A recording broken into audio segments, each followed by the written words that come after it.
Hey guys, tonight we'll hear a gentle, relaxing story to help you drift into a peaceful sleep.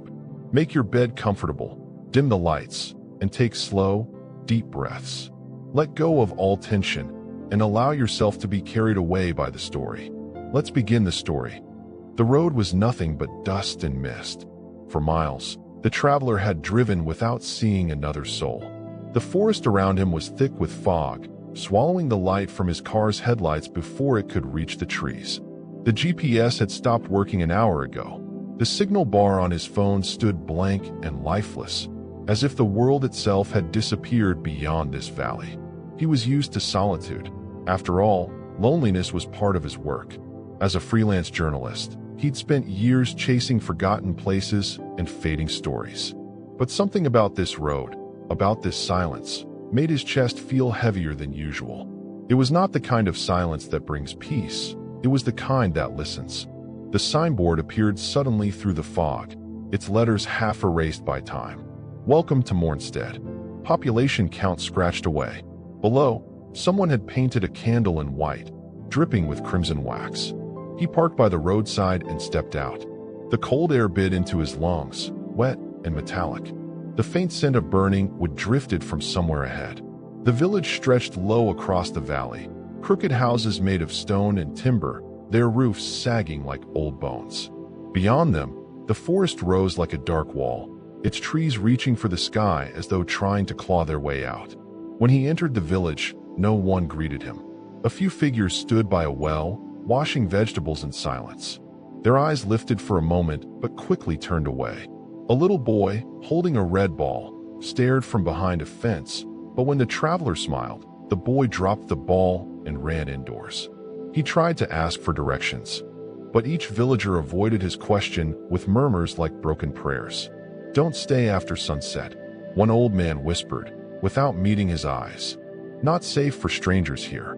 When the traveler asked why, the man simply spat on the ground and walked away, mumbling a word that sounded like Amara. By evening, the fog thickened, wrapping the village in layers of gray. The sound of church bells echoed once, then stopped abruptly, as if someone had silenced them mid-ring. Doors shut one by one. Wooden shutters closed. Even the dogs disappeared. Within minutes, the place was empty. The traveler found a small inn near the center, a crooked two-story house with a faded sign that read, "The Mourner's Rest." Inside, a single lantern flickered at the counter. The innkeeper, a woman in her 60s, had a face carved by grief and sleepless nights. "You shouldn't be here," she said before he even introduced himself. "I just need a place for the night," he replied, forcing a small laugh. "I'm writing a piece on rural folklore. Heard about this place. Wanted to see what's left of it." Her eyes darkened. "What's left of it?" She repeated the words softly, as if they hurt to say. "Nothing's left here except whispers." She handed him a rusted key, her fingers trembling slightly. "Room upstairs, second on the right. Don't open the window. Don't look out after midnight." When he asked why, she simply said, "Because she looks back." The room smelled of damp wood and candle smoke. The wallpaper peeled off like old skin. The window faced the forest, a wall of black stretching endlessly into the mist. He sat by the desk and began typing notes on his laptop. Day 1. Mornstead Village. Population secretive. Possible superstition regarding woman named Amara. Locals fearful after sunset. The power flickered. Then the lights went out. For a few seconds, there was only the sound of the wind pressing against the walls. Then came another sound. Faint, rhythmic, like someone softly knocking from far away. He held his breath. It wasn't from his door. It was coming from outside, 3 slow taps on glass. The window. He turned, heart pounding. Through the fogged pane, a faint glow shimmered in the distance, a small flame, hovering just beyond the last house of the village. It flickered once, twice, then steadied. A candle. He tried to focus on it, but the fog seemed to move, swirling around the light. For a moment, he thought he saw a silhouette standing beside it, tall, still, with long hair drifting like smoke. Then the light went out. He didn't sleep that night. By morning, the fog had thinned enough for him to see the villagers returning to their routines, quiet, distant, like ghosts repeating old habits. He went down for breakfast. The innkeeper was sitting by the window, staring into her tea. "Last night," he said carefully, "I saw a light. Someone in the forest, maybe." Her lips tightened. "That wasn't someone," she said. "That was her. Amara." The name made her flinch, as if it shouldn't be spoken aloud. "She lives in the old forest house," the woman said, "at the edge of the valley. They call it the Candle House." He leaned closer. "Who is she?" The innkeeper looked up, eyes pale and wet. "She was one of us once," she whispered. "Long ago. She loved a man who went to war and never returned. When his body was brought back, she refused to bury him, said she'd rather follow him into death. And she did." The traveler frowned. "Suicide. Death took her," the woman said slowly, "but didn't keep her. She made a promise, and death made a deal. Now, she walks between worlds. Every night she lights a candle by her window, waiting for someone to look. When someone does, she takes their breath so she can keep hers." The traveler stared at her, unsure if she was warning him or teasing him. "That's just a story." She gave a sad smile. Every story was true once. Outside, the fog began to rise again, curling through the village like smoke from unseen fire. Somewhere in the distance, a crow cawed 3 times. He looked back toward the forest. Though daylight masked the darkness within, he could still imagine the faint orange flicker deep between the trees, a candle burning where no living hand should reach. And as he turned away, a single thought whispered through his mind, cold and persistent. What if she's still waiting for someone to answer? By morning, the mist had thinned enough to let sunlight crawl through the narrow lanes of Mornstead. The traveler stepped outside with his recorder in hand, a notebook tucked under his arm. The air smelled faintly of wet earth and ash, as though the village itself had recently burned and forgotten why. He wanted stories, real ones, not the kind printed in folklore books, but the kind that slipped through the mouths of frightened people when they thought no one was listening. He walked to the small square by the old well, where a few villagers gathered in silence. He tried to start conversations, gentle, careful, respectful, but their answers were short, half-hearted, as if words cost more than they could afford. When he mentioned Amara, they froze. A woman selling vegetables muttered a prayer and covered her child's ears. An old farmer shook his head slowly and said, "Don't call her name out here. The air remembers." The traveler smiled politely, pretending to jot down harmless notes, but his curiosity burned stronger. He pressed the record button on his device when the villagers weren't looking. A child's voice drifted near his legs. "Do you want to hear her song?" He looked down. A small girl, no older than 6, stood barefoot in the mud. Her eyes were too bright for her pale face. She pointed toward the edge of the village where the fields began. "She hums when the moon is high," the girl said softly. "The ground listens. The trees move closer so they can hear better." He crouched. "Who told you that?" "My brother. He went to find her last winter." She smiled, a strange, distant smile that didn't reach her eyes. "He still hasn't come back." Before he could ask more, her mother rushed forward, pulling the girl away without a word. The traveler stood there, unsettled. The girl's laughter echoed faintly, like the last note of a song fading into fog. That night, he reviewed the recordings in his room. The power had flickered again, so he used his battery-powered recorder, headphones tight over his ears. The voices played back, distorted by wind and distance. He adjusted the volume, scribbling notes, until something caught his attention, a sound that shouldn't have been there. After the old man's warning, buried beneath the static, came a faint hum, low, almost musical, like someone exhaling through a flute. It rose and fell in rhythm, too steady to be an accident. He rewound it. The same hum, clearer now. It almost sounded like a voice under breath. Then, faintly, a whisper. His name. He tore the headphones off and looked around. The room was silent. Only the window rattled softly in the wind. He forced a nervous laugh. Probably interference, he told himself. Or maybe the recorder caught an echo of his own voice. He set it aside and rubbed his temples. The candle on his desk trembled slightly, its flame bending toward the open window. Then he heard it again, not from the recorder, from outside. A single whisper, drifting through the night air, so close he could feel it brush his ear. Daniel. He froze. His full name. No one in the village knew it. He went to the window slowly. The fog pressed against the glass like a living thing, shifting and breathing. For a second, he thought he saw a shape moving beyond it. A faint figure gliding between the fields, long hair trailing like smoke. He blinked. The shape was gone. Only the whisper remained, fading into the trees. He shut the window, locked it, and backed away. But the air inside felt different now. Heavier, charged with a presence that didn't belong. He lay down on the creaking bed, eyes open, watching the shadows bend and stretch along the ceiling. The forest hum started around midnight. It was faint at first, like wind brushing through hollow wood.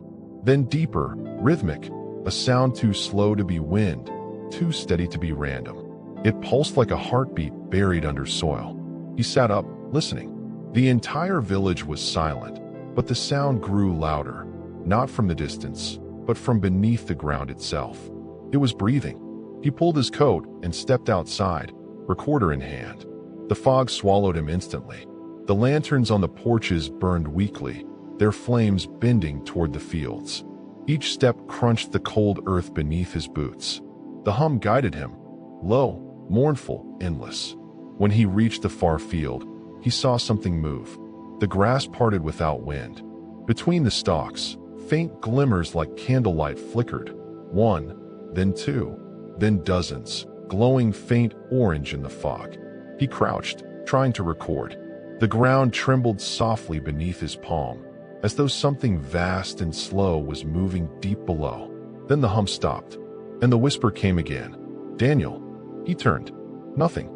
The fog was thick as milk. He tried to steady his breath, and then he saw her.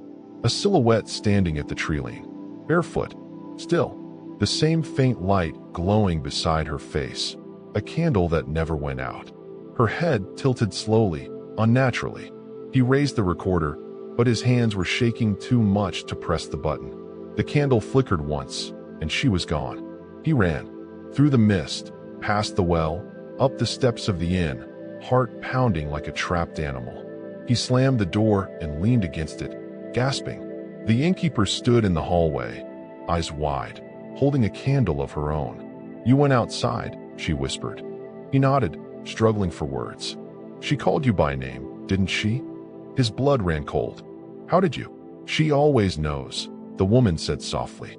The forest remembers the names of those who speak into it. You called, and now she'll answer.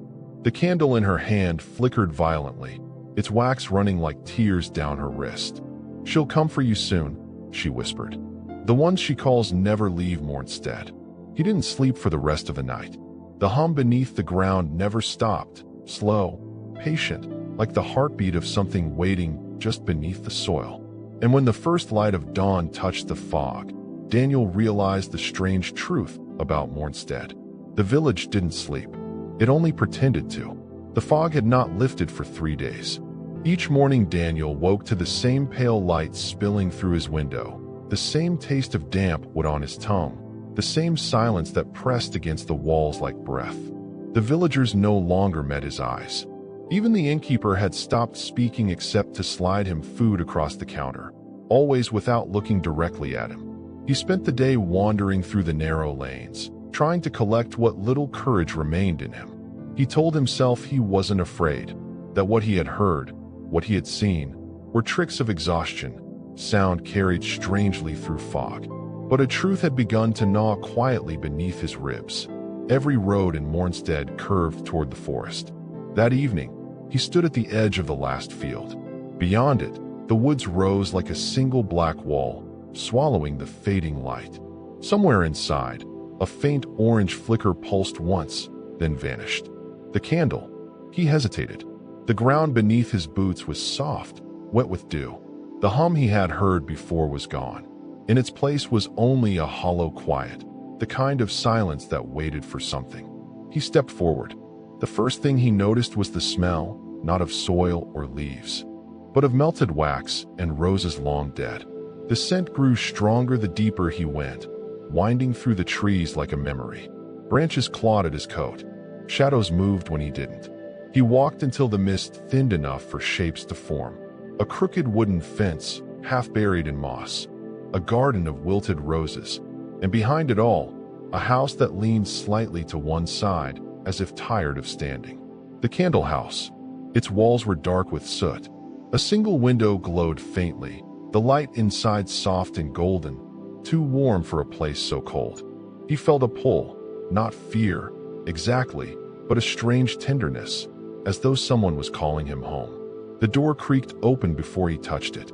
The air inside was thick with wax and perfume. Candles covered every surface, shelves, tables, even the floor, all burning with the same unwavering flame. Their light wavered but never dimmed. He closed the door behind him, and the sound seemed to vanish into the wood. He whispered a greeting to no one, the word barely leaving his lips. It was foolish, but the room demanded politeness. The walls were lined with mirrors, old, tarnished, their silvering cracked and bleeding dark spots. His reflection multiplied endlessly, hundreds of him standing still, eyes uncertain. He moved closer to one of them, tracing a finger over the glass. It was warm. A soft sound answered from behind, like fabric brushing wood. He turned quickly. No one. Only the candles, their flames bowing slightly toward him, as if exhaling. He took a slow step deeper. The smell of roses thickened until it almost suffocated him. There were portraits on the walls, faded paintings of people with blank eyes and painted smiles. In one, he thought he recognized the face of the innkeeper, younger, holding a candle in her hand. Another showed a man who looked disturbingly like him. The same narrow jaw, the same eyes, but the mouth was stitched shut with threads of silver paint. His skin prickled. He reached for his recorder. The device blinked red once, then died. Batteries full, yet the light went out as though something had drained it. Then, from the far corner of the room, a whisper, soft, female, close enough to touch. "Why did you come?" He froze. Her voice wasn't sharp or ghostly. It was tired, almost kind. He turned, slowly, and saw movement in one of the mirrors. A figure, faint, standing behind him. Long hair flowing. A pale dress trailing over the floor. He spun around. Nothing. When he faced the mirror again, she was closer. Her eyes were gray, almost colorless, as though the world had been drained from them. He reached out before he could stop himself. The glass rippled under his touch, like water disturbed by breath. Her lips moved. He couldn't hear the words, only the sound, a low hum that echoed the rhythm of the forest's breath. The candle beside him flared suddenly. Wax splattered across the wall. For a moment, the flame burned black. Then everything went still. The reflection was gone. Only his face remained, pale and sweating. But in the mirror's corner, something lingered, the faint outline of another face, watching from behind his shoulder. He stepped back, stumbling against a chair. It fell, but didn't make a sound. The silence was absolute. Even his own breathing seemed distant, as though the air refused to carry it. Then the whisper again, closer this time, right beside his ear. "Leave, before the flame forgets you." He turned toward the voice, and the room seemed to tilt. For a moment, every candle in the house flickered together, not randomly, but in rhythm, as if the house itself was breathing. Wax dripped onto the floor in slow, heavy drops. He ran. The door resisted, wood swollen and alive under his grip. When it finally gave way, cold air rushed in, and the forest seemed to inhale with him. He stumbled down the path, not daring to look back until he reached the edge of the field. From there, he saw the candle house again. It stood silent, wrapped in fog, the faint orange light still burning in the window. But the silhouette inside was not his. It was hers, tall, motionless, head turned toward him. He stayed there for a long time, chest heaving, until the candlelight flickered once and died. When he returned to the inn, the villagers were already awake though dawn had not come. They watched him enter, their faces pale, their mouths pressed tight. No one spoke, but one of the older men crossed himself quietly. The innkeeper came forward, eyes red, voice trembling. "You saw her?" He nodded, unable to lie. She looked past him, toward the forest outside. "Then she saw you too." He tried to laugh, though his throat was dry. It was just a house, he said. Old wood, bad lighting. Maybe mirrors play tricks. But even as he said it, he could still smell the roses clinging to his clothes. And when he closed his eyes, he saw her reflection, those gray eyes staring through him, whispering a warning he didn't yet understand. That night, as he sat by the window unable to sleep, he noticed something strange. The candle he had blown out hours ago was burning again, and in the faint glow it cast on the wall, two shadows flickered instead of one. The next day passed like a fever dream. Daniel woke with the scent of roses still clinging to his skin, faint but inescapable, as though the air itself had soaked into his pores. He washed his hands until they were raw, but the smell wouldn't leave. When he looked in the mirror above the sink, his reflection seemed a fraction too slow, a second's delay between his movement and its echo. He left the inn before sunrise. The village was half asleep, its houses bowed under a sky the color of ash. He told himself he was returning to the candle house only for documentation, that what he'd seen last night needed a rational explanation, a human one. But deep down he knew it wasn't. Curiosity drawing him back. It was her. The forest was waiting. The fog had thickened again, rolling low across the ground.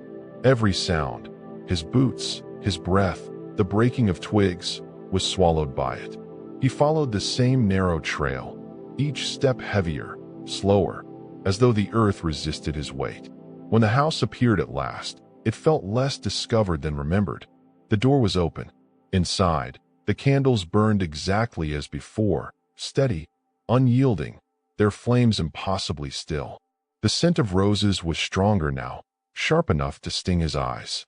He called out softly, his voice trembling just enough to betray him. Amara. The word felt foreign, too intimate for a stranger's mouth. The silence answered first, then the faintest sound, the slow creak of a chair shifting in the next room. She was sitting by the window. Amara. Her skin was pale, almost translucent, veins like threads of faint blue beneath the surface. Her hair spilled over her shoulders, black as the hollow between stars. But what struck him most were her eyes, colorless, yet full, like twin mirrors holding more than light. She looked young and ancient at once. "You came back," she said. Her voice wasn't one sound but two, overlapping tones, one soft and alive, the other distant and hollow, like an echo from the bottom of a well. "I had to," he managed. "I needed to understand." She smiled faintly. "Understanding is for those who still have time." He stepped closer, every instinct screaming to run the other way. Yet there was something magnetic in her stillness, in the way she seemed to exist slightly out of sync with the room. "Who are you?" he asked. She tilted her head. "You already know my name. The villagers keep me alive with their fear. Then the stories are true." Her gaze drifted toward the candle burning beside her. "Stories are memories that refuse to die. Some of us are the same." She gestured toward the chair across from her. "Sit." He hesitated, then obeyed. The chair groaned under his weight, as though it hadn't been touched in decades. "I made tea," she said. There was a small porcelain set on the table between them. Steam rose from the cups, curling lazily into the air. The aroma was floral, delicate, strangely sweet. When he lifted his cup, his fingers brushed hers, cold, softer than air. "Do you live here alone?" he asked. A shadow of something, not quite sorrow, passed across her face. Alone is a kind word for it. She took a sip. He followed. The tea was warm, soothing. For a moment, the room felt almost normal, quiet, human, even safe. Then he blinked. The warmth vanished. The cup in his hands was cold, rimmed with black mold. The flowers in the vase between them had withered, their petals falling in silence. The air changed, heavier, damp, smelling faintly of rot. He looked up. Amara hadn't moved. She was still smiling, though her lips were now pale as bone. "You see it now," she said softly. "The truth always flickers. Life and death, two sides of the same flame." He swallowed hard. "What are you?" "I was what you are," she said, leaning closer. "Curious, restless, in love with things that should have stayed buried." Her breath brushed his cheek, cold enough to make his skin tighten. I asked death for mercy once. I didn't understand the cost. He tried to speak, but his throat felt tight. You shouldn't have followed the candle, she whispered. It's meant to lead the dying home. Something inside him trembled, a quiet, instinctive terror. The candlelight between them flickered, and for an instant her face shifted. The same eyes, but hollow. The same smile, but cracked at the corners. Then the light steadied, and she looked human again. I don't understand, he said, voice shaking. Why me? Her eyes lingered on him. Because you listened. You heard my name in the wind and answered it. Every voice needs an echo. She stood, the candlelight gliding over her like water. The hem of her dress whispered against the floor. As she passed, the room exhaled, every flame bending toward her, drawn like a tide. She stopped at the window, where pale sunlight strained weakly through the fog. Do you fear death, Daniel? His name again, soft, knowing. He hesitated. I don't know. She turned her head, and for a moment, the second voice in her tone, the hollow one, spoke louder than the first. Then perhaps you envy it. The candle by the window flared, flooding the room with light. He covered his eyes, and when he looked again, she was gone. The teacup lay shattered on the floor. The window was open. The curtains moved gently in a wind that carried the scent of roses, and something colder beneath it. He stood alone in the house, surrounded by candles that burned without smoke, without sound. Every one of them faced him. He backed away slowly, heart hammering, and stepped outside. The door closed behind him on its own. From the forest path, he looked back once. Through the window, a figure sat in the chair he had just left. Not Amara, or maybe her reflection. The candle still burned beside her, steady and eternal. He walked until the house disappeared behind the trees, but the scent followed him all the way back to the village, faint, floral, endless. And when night came again, the hum returned under the soil. But this time, it matched the rhythm of his heartbeat. Sleep no longer belonged to Daniel. Every time he closed his eyes, the boundary between dream and memory began to dissolve. Not his memories, but hers. It began with light. A single candle burning in a dark room, wax dripping down its stem, slow and steady like tears. Beyond the flame, he could see her, Amara, not the pale figure by the window, but younger, warm, human. She laughed. That sound, clear, alive, startled him every time. Her laughter carried the weight of sunlight and rain, of summers that no longer existed. She wore a white dress, her hair loose, her hands busy arranging wildflowers into a glass jar. And behind her, a man, the soldier. His face changed each night, sometimes sharp, sometimes shadowed, but his voice never did. Calm, deep, threaded with hope. He would place his rifle by the door, wrap his arms around her, and promise, I'll return before the river freezes. Then always, silence. The dream shifted. The warmth bled away, colors draining into gray. The candle flame sputtered, and Amara's smile faltered. Outside, wind began to howl, the sound of something searching. She turned toward the window, eyes wide with a fear Daniel could feel in his own chest. Don't go near the water, she whispered, though it wasn't clear to whom, the soldier or herself. Then came the scream, a distant one at first, swallowed by the storm. Then closer, sharper, until it wasn't just a sound, it was a tearing. Flesh, soul, a cry that didn't end. The next instant, Daniel was kneeling beside a black river. The soldier's body floated near the shore, pale and still. The candle that had lit the room now drifted beside him, its flame flickering even in the rain, refusing to die. The water rippled around it, circles that glowed faintly in the dark. Amara stood on the bank, barefoot, her hair tangled, her hands stained red. Her eyes met his, through dream, through time, and for a heartbeat, he felt what she felt. Not grief, not yet. Something heavier, a surrender. She knelt beside the body and whispered something too soft to hear. Then, with trembling fingers, she picked up the candle, kissed its flame, and pressed it to her chest. The fire didn't burn her. It sank into her skin like breath returning to lungs. Her body shivered once, then went still. The flame vanished, and the world turned black. Daniel woke up gasping. The room was dark, the air thick. His sheets were damp with sweat. For a moment, he thought he was still dreaming, until he felt something on his palms. He turned on the lamp. Wax. Thick streaks of white candle wax hardened across his hands and wrists. His heart raced. He scraped at it with his nails, but it clung stubbornly, almost warm to the touch. The innkeeper knocked on his door just before dawn. "Rough night again?" she asked, her voice soft but wary.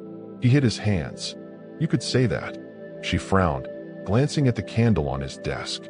It had burned all the way down to the base, its last curl of smoke twisting into the air. "That candle," she murmured.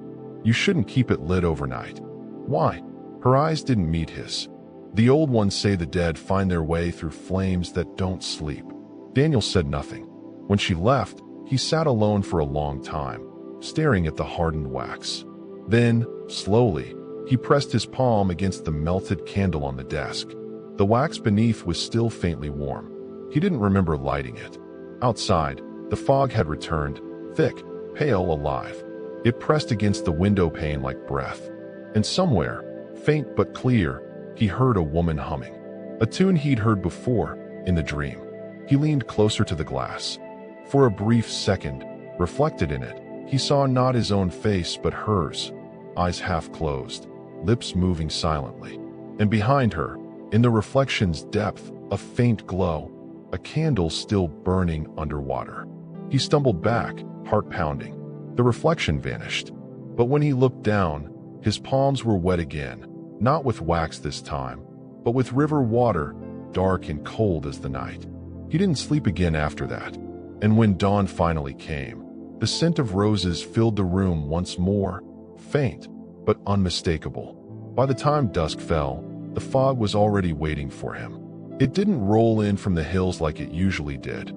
It simply appeared, silent and absolute, swallowing the outlines of roofs and roads until only the candlelight remained. Daniel stood at his window, notebook open, pen motionless. Outside, the village was glowing, not from lamps, not from electricity, but from hundreds of candles burning on every doorstep. Each flame swayed the same way, as if breathing in rhythm. He had been here long enough to notice things like that now. The way the air seemed to pulse, the way silence wasn't really silence, only a kind of hidden conversation between the living and the dead. He turned to the innkeeper, who was hurriedly boarding up the window beside his bed. "What's happening?" he asked. Her hands didn't stop moving. "It's the night of exchange." Her voice was tight, nearly breaking. "I keep hearing that," Daniel said. "What does it mean?" The woman looked at him as if deciding whether to answer. Then she said, quietly, "It means someone doesn't see the sunrise." She finished sealing the window and lit 2 candles by the door, their flames small and trembling. "Don't go outside," she whispered, "no matter what you hear. And if someone knocks, even if they call your name, do not open that door." He tried to smile, tried to make light of it. "You're talking like death walks tonight?" She interrupted. "That's exactly what I'm saying." And then she left, locking the outer door behind her. The hours crawled. The fog pressed against the glass like something alive. Outside, through the thin curtain, Daniel could still see the candles flickering, endless rows of them stretching down the village lanes, forming a path that led straight to the edge of the forest, toward her house, the candle house. He remembered Amara's voice, calm and haunting. "Do you fear death, or do you envy it?" He couldn't tell anymore which one it was. Midnight. A sound drifted through the mist. Not a cry, not a scream, something worse. Whispering. Soft, rhythmic, layered. Dozens of voices humming the same phrase over and over. Daniel strained to listen, heart pounding. He could just make out the words. One must go for one to stay. Then footsteps. Slow, steady, wet, as if someone were walking barefoot through mud right outside his door. He froze. Another whisper. Closer now, right outside the wall. "Daniel." His throat went dry. It was her voice. He backed away, knocking the candle from the table. It hit the floor, but didn't go out. The flames stretched upward instead, like a hand reaching. He turned toward the window. Through the fog, he could see them, Villagers standing motionless outside their homes, faces pale in the candlelight. Each one holding a candle in both hands, heads bowed, eyes closed. Their candles were all facing one direction, toward the forest. The wind picked up and the fog swirled, revealing the faint outline of trees in the distance. And there, in the blackness, a single golden light, brighter than the rest. Amara's candle. It flickered once, twice, and then, as if in answer, every other candle in the village flickered too, in perfect unison. A wave of cold swept through the air. Daniel felt it crawl up his spine, fingers brushing his neck. He turned. Behind him, the mirror on the wall fogged up. Slowly, from inside the glass, a handprint appeared, delicate, feminine. And beneath it, letters began to form, traced by something unseen. "Come to the window." He didn't move, but the whisper came again, clearer this time, as if the voice was now inside the room. "You've already been chosen, Daniel. The exchange began the moment you dreamed of me." He ran for the door. It wouldn't budge. The wood pulsed beneath his palms like flesh. He turned back toward the window and stopped breathing, because outside, beyond the curtain, stood Amara. Her figure was barely visible through the mist, a silhouette lit by a single, steady candle she held at her side. Her dress moved like smoke. Her eyes, when they met his, were no longer gray. They burned faintly gold. She didn't speak. She only raised her hand and pointed, not at him, but at the path of candles leading to her house. And in that moment, he understood. The villagers weren't warning him to stay away. They were preparing him to leave. He was the offering, the next soul in the endless chain. The night of exchange wasn't about appeasing a curse. It was about feeding it. The candles on every doorstep began to tilt, one by one, their flames bending toward the forest, all guiding him, like the innkeeper had said, guiding the chosen. The last thing Daniel heard before everything went black was Amara's whisper, floating just behind his ear. "It's not death that waits for you, Daniel. It's understanding." Then the candles went out all at once, leaving only the faint glow of one flame deep in the woods, still burning, still waiting. When Daniel opened his eyes, he was no longer in the inn. He was lying on the damp earth of the forest floor, his clothes cold with dew. Around him, candles floated in the mist like fireflies, hundreds of them, suspended in the air, their flames steady despite the wind. He stood slowly, his breath visible in the chill. The forest wasn't silent anymore. It hummed, a deep, low vibration that seemed to come from beneath the ground, as if the earth itself was breathing. Ahead, through the drifting fog, stood the candle house. The same single light burned in its window, unwavering, eternal. He walked toward it, though part of him already knew he had no choice. The door creaked open before he touched it. Inside, the air was warm and filled with the faint scent of wax and rosewater. The house looked alive, its walls shimmered with the movement of candlelight, shadows sliding across the floor like water. And there she was, Amara, standing by the window, dressed in the same flowing white gown. Her face soft and calm, as if she had been waiting centuries just for this moment. "You came," she said, her voice still echoing in two tones, one human, one not. Daniel swallowed hard. "I didn't have a choice." Amara smiled sadly. "No one ever does." She turned to the table. Two candles burned side by side, their wax melting together. "Do you know what tonight is?" "The night of exchange." Her eyes met his.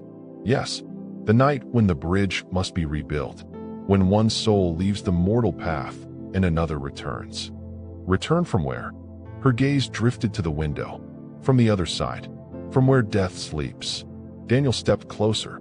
"Tell me what happened to you, Amara. Tell me why this place exists." For a moment, silence hung in the air. Then she reached out, her hand hovering just above his chest. "You'll see it better than I can tell it." Her fingers brushed his skin, and the world dissolved. He was no longer in the forest. He stood in a sunlit village, the same village, but alive, decades or centuries ago. Laughter filled the streets. Children ran with ribbons, merchants shouted prices, and bells rang in the chapel tower. Amara walked beside him, though no one seemed to see her. Her dress was blue, her hair tied with a red ribbon. She looked human, alive, beautiful. And then Daniel saw him, the soldier, tall, broad-shouldered, eyes full of warmth. His hands were calloused from work, his smile disarming. The way he looked at Amara made Daniel's chest tighten. They said it was forbidden, she whispered, watching the memory unfold. A woman like me and a soldier of the crown. They said our love would bring ruin. But I didn't care. The scene shifted to the riverbank, the one from Daniel's dreams. The soldier kissed her forehead, promised to return before the first snow. But snow came early, and he never did. Instead came the soldiers with torches, their boots pounding through the mud. They carried his body on a stretcher. His eyes open, unblinking. Amara fell to her knees beside him, screaming his name into the cold. The sky was weeping. I begged them to take me too, she said softly. They laughed, so I begged something else. The air grew heavy. The ground around her darkened, roots twisting, the air freezing. From the river, a figure emerged, tall, faceless, draped in black smoke. His voice was not sound but vibration. It rattled inside Daniel's bones. You call for death, and death answers. Amara looked up, tears mixing with rain. Bring him back. At what price? Anything. Take me. Take my life. Life is fleeting, Amara. I have enough of those. I need something rarer. She trembled. Then what do you want? A bridge. He leaned closer, and the air warped around them. Let me touch the world through you. Before she could answer, he reached into her chest. She gasped, but not in pain, in awe. Her body glowed faintly gold, the same color as the candle flame. The soldier's body shuddered, his eyes opened. He breathed, but his gaze was empty, and when she reached for him, he did not recognize her. Death had kept his word, and his cruelty. You asked for his life, Death whispered. Not his love. The river went still. The soldier stood, alive but hollow, and walked away. Amara fell to the ground, clutching her chest as the candle within her began to burn. Every 100 years, Death said, one soul must take your place for you to rest. If none come willingly, I will choose one for you. Then he vanished, and Amara was left alone, immortal, bound between worlds, her heart forever lit by a flame that could not die. The vision faded. Daniel found himself back in the candle house, breathing hard, eyes wet.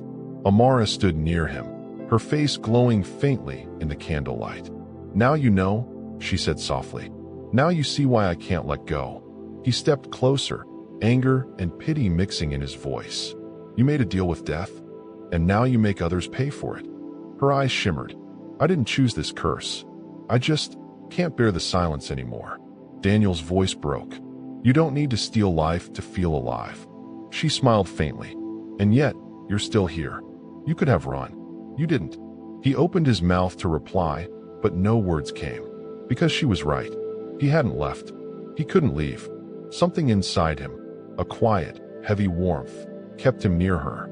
Like a gravity he couldn't resist. Amara reached up, tracing her fingers along his face.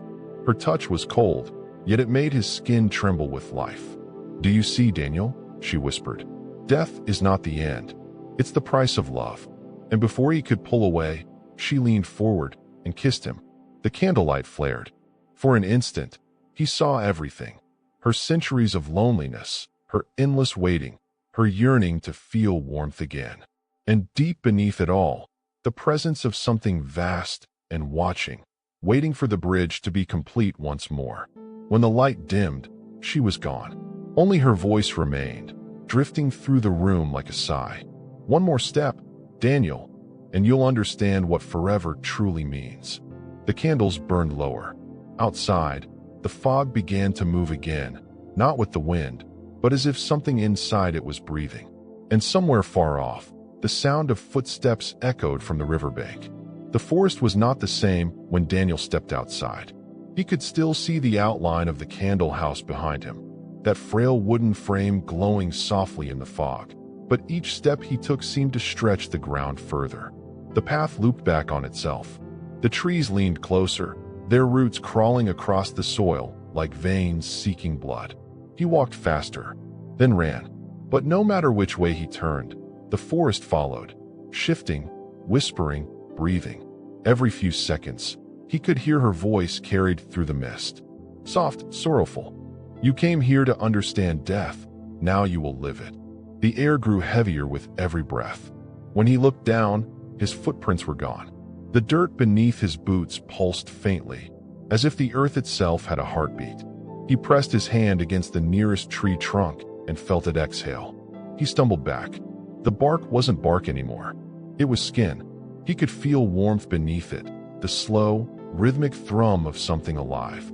The forest was no longer a place. It was a body that knew him. The fog thickened until he couldn't see beyond a few feet. Every direction looked the same. Branches twisted together like ribs. Shadows moved without light. "Amara," he shouted. His voice cracked. "Stop this." A whisper came from behind him. "It isn't me." He turned, but there was no one.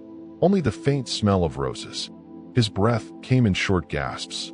The air felt too dense, too wet to breathe. Every inhale tasted like wax.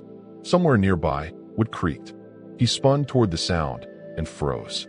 The candle house stood before him again, exactly where it had been. Its windows glowed softly, golden and warm. For a moment, it almost looked safe, human. But when he took a step closer, the light inside flickered. The window shutters moved slightly, like eyelids. And then the house breathed. The walls expanded outward, timbers stretching, floorboards groaning, then slowly contracted, as if exhaling. Each breath sent a low vibration through the ground. Daniel's heart began to pound in sync with it. No, not in sync. Against it. He pressed his hand to his chest, trying to slow it down, but his pulse was no longer his own. The beats were off, irregular, uneven. Every time the house inhaled, his heart hesitated. Every time it exhaled, it thudded violently, as though it were being tuned. He stumbled backward, dizzy, clutching his chest. "Don't fight it," Amara's voice whispered, though he couldn't tell where it came from. "You're part of it now. The bridge must have both sides." "Get out of my head," he shouted. The candlelight inside the house flickered, once, twice, then burst outward. A dozen more flames appeared, each one glowing within the walls as though trapped behind thin flesh. Daniel could hear them burning. The crackle wasn't fire. It was whispering, hundreds of soft voices murmuring beneath their breath, saying his name in unison. He turned to run again, but the ground beneath him rippled like water, and he fell, hard. When he tried to push himself up, his hands sank into the dirt, warm and yielding, as if he were pressing into living tissue. Wax coated his palms. He looked down. The soil was bleeding pale, thick, white wax bubbling up from beneath the surface, crawling over his wrists, climbing toward his arms. "No!" he gasped, struggling to pull free. The wax clung tighter, forming veins that glowed faintly with candlelight. Then the ground shifted, and the heartbeat returned. Not his, not the earth's, but the house's. Boom, boom, boom. Every pulse shook the air, rattling through his bones. He turned his head and saw the door of the candle house slowly open. Amara stood there, or something wearing her face. Her eyes were dark now, hollow candles with flickering flames where pupils should be. Her hair drifted around her head like smoke. "Do you understand yet?" she asked softly. Daniel shook his head, his breath ragged. "You're killing me." She smiled. "No, I'm finishing you." The wax reached his chest. He clawed at it, but his hands moved slower now, his heartbeat matching the rhythm of the walls. "I didn't want this," he whispered. Amara stepped closer. Her bare feet left no prints, only faint burns in the soil. "No one does. But you came here to seek death, to study it, to write it down. You should have known death writes back." She knelt beside him and placed her hand on his chest. His heartbeat stuttered. Her voice softened, almost kind.